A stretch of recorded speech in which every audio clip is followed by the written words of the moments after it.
Hi everyone! In this video, we're going to learn how to use the drop-down block inside Gregora.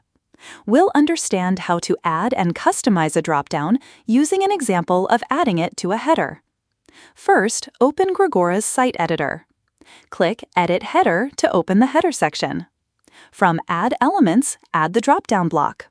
Open the drop-down block's settings. Set the padding of the drop-down toggle to 0.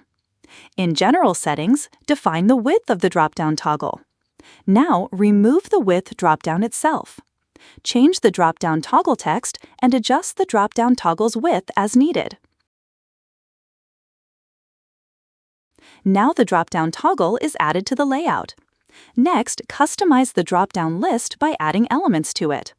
Click on the drop-down to open it. Then, in its settings, choose Show to display the list. You can add more elements by dragging and dropping from Add Elements. In the drop-down settings, Show and Hide options control the visibility of the drop-down list. Position setting allows you to choose top, left, right, or bottom for the drop-down list. After that, toggle on for Open on Hover. Adjust width and height. In Style settings, change drop-down text color and background color. Customize active color similarly. In Advanced Settings, further customize the drop-down.